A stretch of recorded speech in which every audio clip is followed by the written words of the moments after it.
Good evening, ladies and gentlemen. Welcome to Reference Point. I'm your host, Dave Cokerhook, and welcome to the second segment in the discussion about dementia and Alzheimer's with Tiffany Mikles from her company's called Dementia Care Coaching. Tiffany, welcome back. Thank you.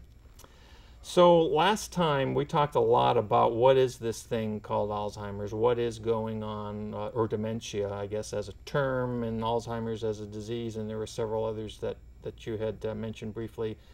And kind of the conditions and circumstances and some environmental elements and whatever. What I really want to talk about now is the families. There's an awful lot that you see and hear on TV and in the news and research about, do something here for trying to find a cure for the disease. But there isn't a lot of talk that I've seen and discussion about what's happening for the family and what can we do to help these people that are affected because a family member has Alzheimer's or some other form through it. And that's what your coaching concept is all about, right? Right, right. So let's talk, tell me more about that. What do we do for the family? Well, I approach it kind of from a two-prong approach where I try to give a lot of education, because I feel like if someone's getting education, they can further understand what's going on. Kind of like what we did in the first segment. Yes. And then the other one is support, because they have done many studies on caregivers, and it's the dementia caregivers that are the highest stress, have the highest stress. And so that's really important that they get support. So I do that through education and support. And you say caregiver, and caregiver is not a term that means the professional doctor or nurse or registered therapist of some kind that's there. It's like the person that's there to provide support and assistance to the afflicted individual. Yeah, caregiver is kind of used loosely sometimes. For me, a caregiver is anybody that has a loved one with dementia, near or far. And then there is what we call the primary caregiver, and that is the hands-on caregiver, who is with the person day in and day out. Sometimes there are two primary caregivers, it switches, but there's primary caregivers and then there's caregivers. And they all have different needs. The caregivers have different needs. Yeah. The primary caregivers have different needs than maybe a spouse caregiver who is also a primary caregiver might have a different need than an adult child caregiver. Or if the adult child is a primary caregiver, then the spouse, might have some needs even though they're not the primary caregiver. So learning and knowing what their relationships are is important. And what's the impact on the extended family? Because if the son of the individual that's afflicted was also his spouse and his children and blah blah blah, so right, the impact is a ripple effect. Yes, it's not it just is. It is. Yeah. And it usually in the beginning we can kind of smoothly interact okay. I don't worry too much about the children. Children are generally pretty forgiving. The thing that they may bring up is, oh, she keeps repeating my name or she gets my name wrong.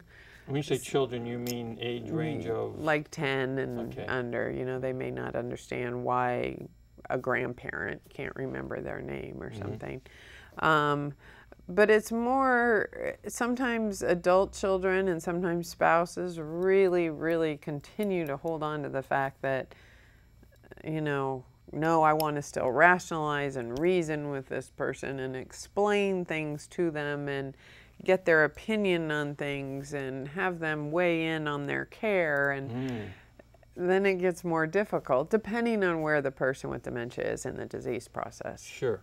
But if they're more progressed along, it gets very difficult to involve them in decision making. And it's a progressive disease, like Yes. you were saying in the first segment. So if you are able to have some of that rational discussion in the early stages, that's going to go away. And so you have to these people have to continuously relearn what they're doing the caregivers, they have to make massive shifts on an ongoing basis. Yeah, and just when they think, okay, this is working, this schedule works, these, interventions are working, then the disease will progress and they'll need to change. And you can't predict when that will be. No. And so then we just keep changing and changing. So it's a very, you have to approach it from a very fluid standpoint and just keep changing with them. Do they blame themselves? The caregivers? Caregivers, no. They don't tend to blame themselves. Oftentimes they will blame the person with dementia. Really? Thinking that they're not as bad as they are, or she knows what she's doing. And so that's when it's really hard for me to come in and say, no, she really doesn't understand and is not intentionally doing this, Even when I'm teaching professional caregivers, I tell them, people with dementia don't do these behaviors to make your day bad. They may think that, but they don't. Usually people with dementia will have a big behavior from a trigger. It's just like any of us that have brothers know that that we can trigger each other. Yeah, sure. Or and we know what each other's triggers are. Well, people with dementia have triggers, but they can't articulate that. Like, stop making that big noise because it really upsets me. So it could be an environmental trigger and not necessarily a behavioral trigger. Right. Wow. Or, sometimes it's a family member that visits and reviews the checkbook. And that gets them really, then they begin to think that that family member's stealing all their money. And so the rest of the day, they're all angry about that family member stealing my money, when really that family member's trying to preserve their money. Right. But it's misinterpreted. And so I try to explain, maybe you just shouldn't discuss the money with the person. Well, no, I want to include her in discussion. So sometimes that's very hard for families to let that go. You had told me at one point that some of the traditional filters that people tend to have for what they say or don't say in conversation are part of what goes away when someone has this circumstance. So what does that do to a family dynamic?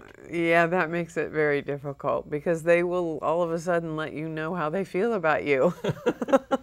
And you may or may not know that already. Or you may hire a professional caregiver and they're going to say to that professional caregiver how they feel about them. Whether it's their body type or their skin color or whatever, that'll just come flying out. Wow. So, and that's kind of when there's damage in the frontal lobe that, it's all those little inside voices that we have are now just coming out verbally. Right out. No restrictions there. Yeah. So sometimes that can be very hurtful when family members don't understand that that's actually a part of the physical disability. Their brain is physically not able to keep those words inside anymore. Let's go back. You've said between shows, because we're taping 2 shows in the same night here, you had used this term, and you just use it here again, and I want to reinforce that. It's like this disability concept. And when we looked at the image of the brain in the first segment, we were just, it was pretty obvious that there is a deformation, okay?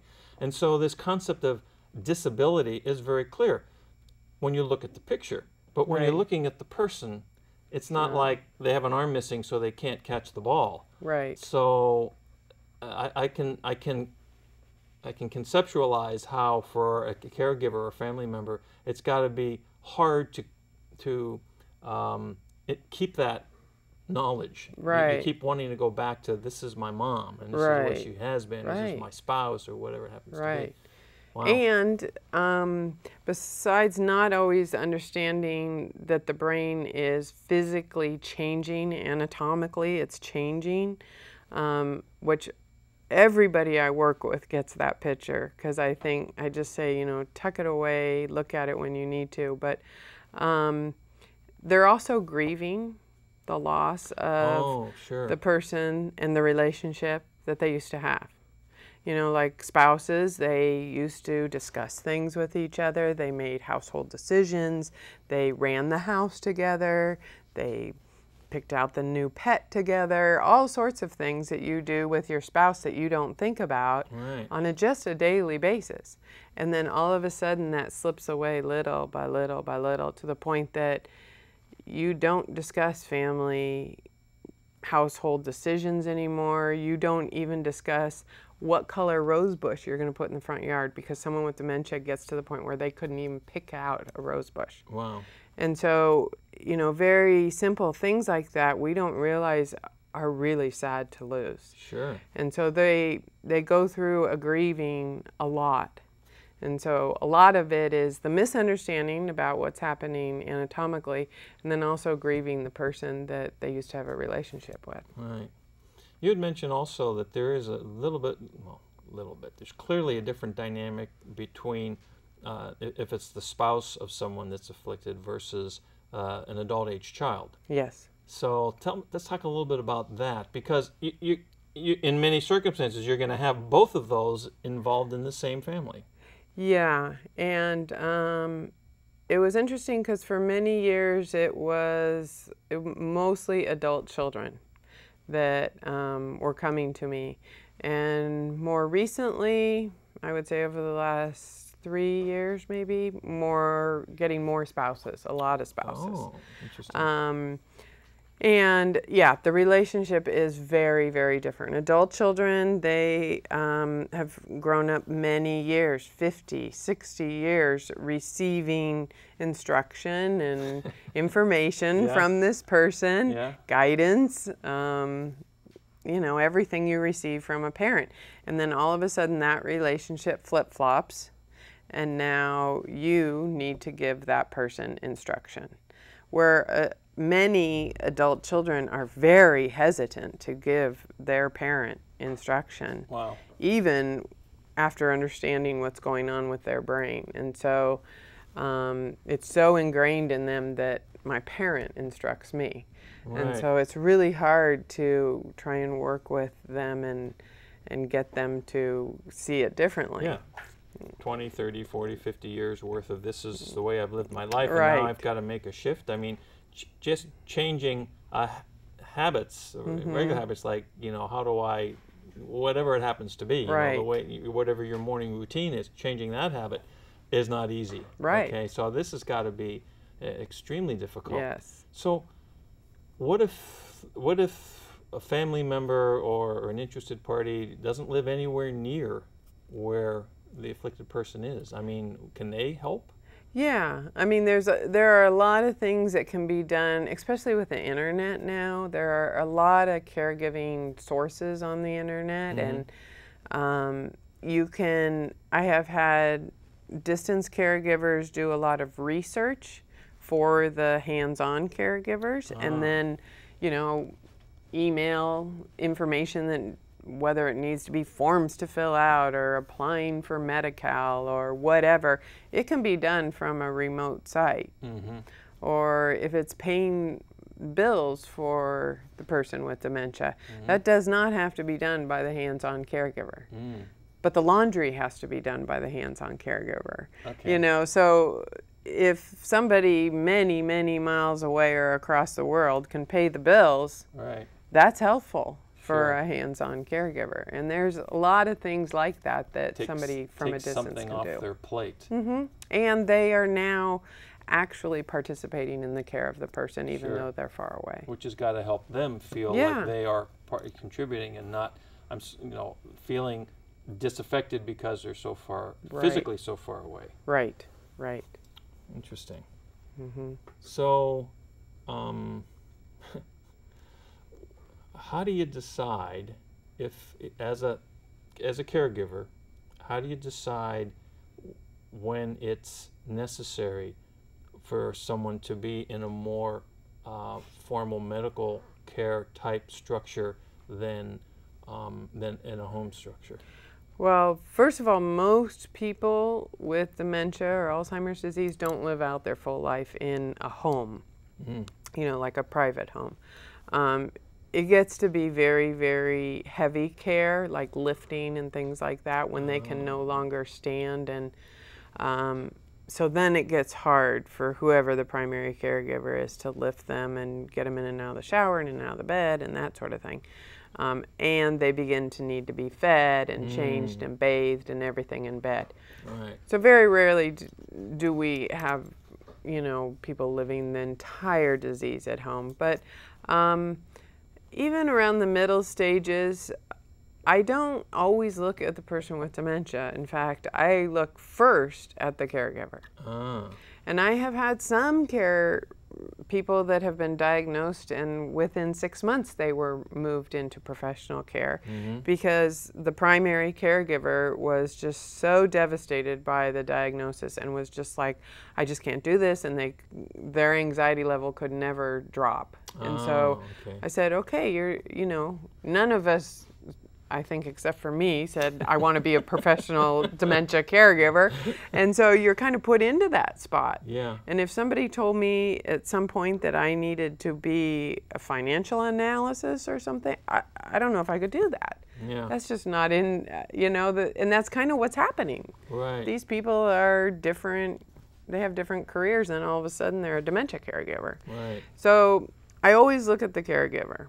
And some caregivers, they'll care for many, many years, and then they start to get, what we call burnout. And so then I start saying, maybe we should start looking. That's actually very interesting. It makes sense, too. It's not so much what's happening with the individual. Because if you move into a facility that's properly structured and everything, you had mentioned earlier, you used the term last show about you want them to be safe and happy. Yes.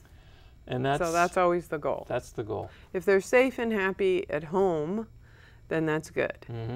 And the caregiver is still coping and sustaining themselves and getting enough respite for themselves and doing okay, then it's a good situation. If the person with dementia is not safe and happy and we need to move them to a community, then that is better for them. Right. And it's probably better for the primary caregiver.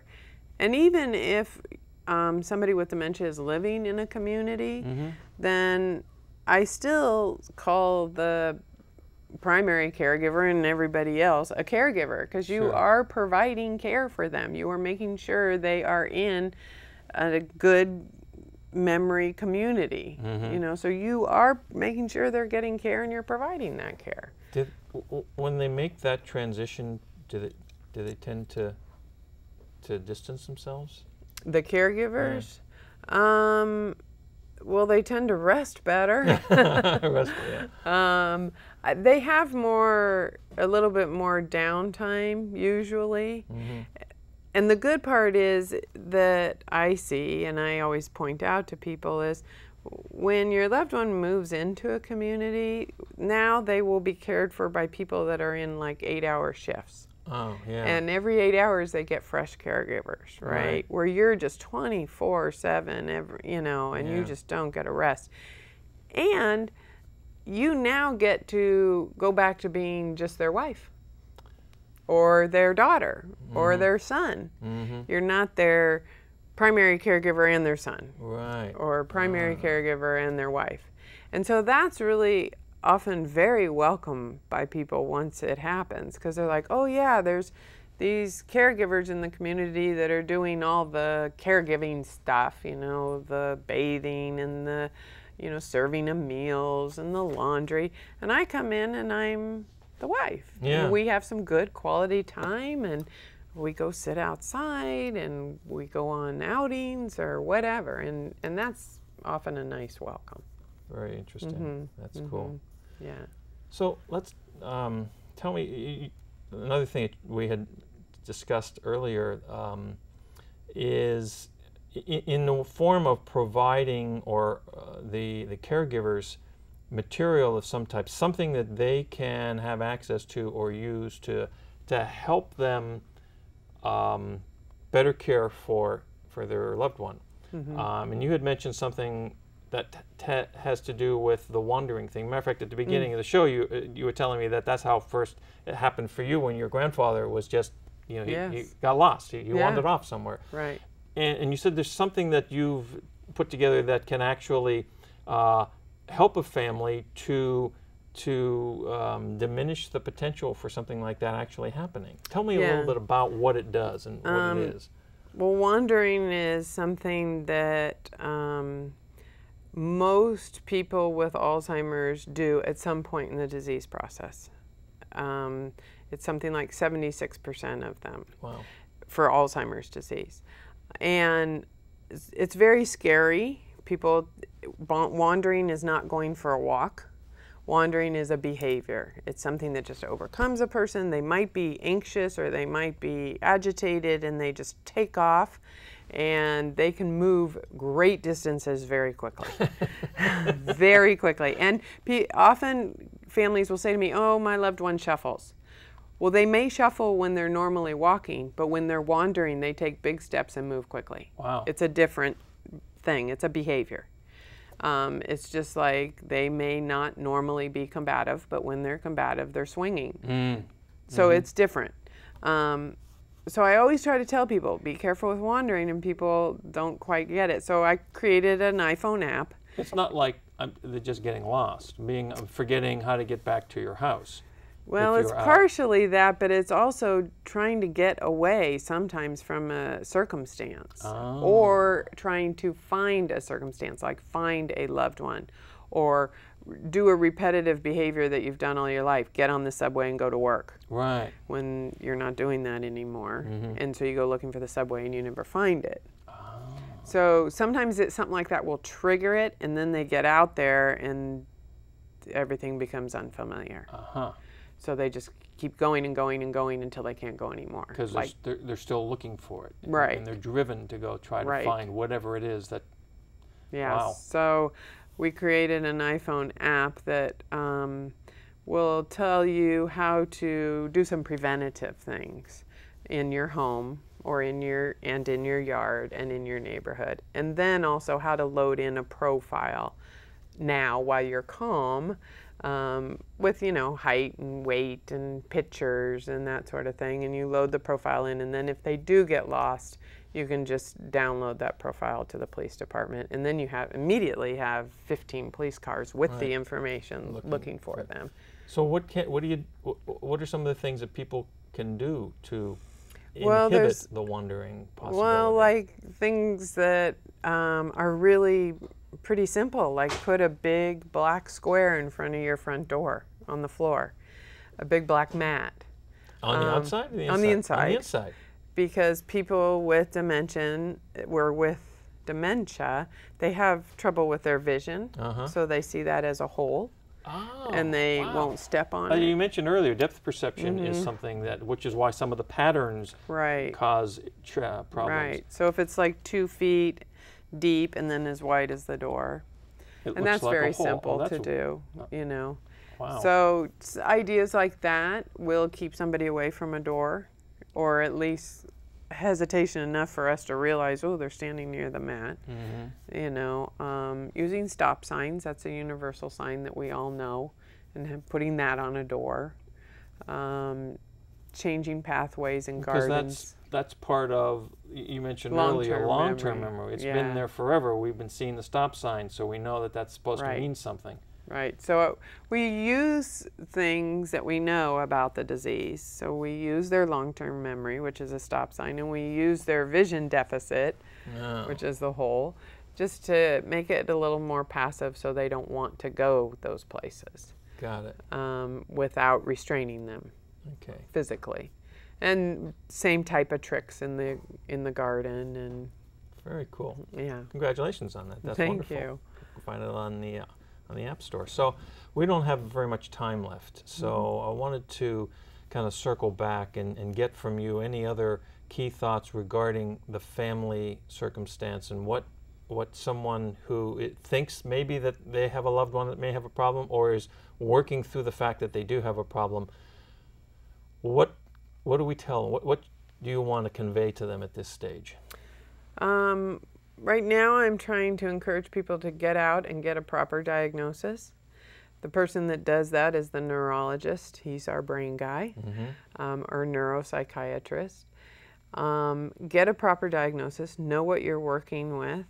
Is there misdiagnosis as a lot? A lot? Yes, a lot of people either have a diagnosis of Alzheimer's disease and it's something else and they're getting mistreated, or that's their treatment that they're being prescribed is not appropriate, as for opposed their to dementia. mistreated in the terms of physical mistreatment. Right, exactly. They're getting treated for they're getting treated for Alzheimer's disease, and they actually have a different dementia. Right. Yeah. Okay. So there's that, and then also if you do have a loved one that is diagnosed, to seek out and get some resources out of your community. You know, the Alzheimer's Association and that sort of thing. Support groups are great because they're usually free of charge. You get a lot of good information from them. And there's a lot of education coming up. So get out and just go and listen and learn as much as you can about it. Right. It'll begin to make some sense. Yeah, it may not necessarily make it a lot easier. No. But I can see how having the knowledge will potentially make it easier for you to work through the process. Yeah. And I guess it is a process. It's a long-term process. And like you say, you have to be understanding of the fact that circumstances are going to change on a regular basis, and it's hard to contemplate. I don't know how you do it. I'm amazed and inspired by the fact that you're able to do this, and you've done it for so much time, and you got to be a tremendous asset to the people that you serve. So thank you. Really appreciate you. I appreciate you being on the show. I think what we've talked about here is important. Well, ladies and gentlemen, I hope that you have found some value in what we've discussed, and I didn't mention it earlier in this episode, but again, if you have any questions for Tiffany, you can send them through me at info@referencepointtv.com. Her website was mentioned under her name on the when they put that up for you, that we call it the tag. So hopefully you wrote that down. If you have any questions, you can go up there and check it out. So yeah, I don't think I have any other key things other than to just say that this has been really enlightening for me, and I'm hopeful that the people who have been watching the show have found some value for it too. So Tiffany, again, thank you so much for being here. Thank you. And ladies and gentlemen, we'll see you next time on Reference Point.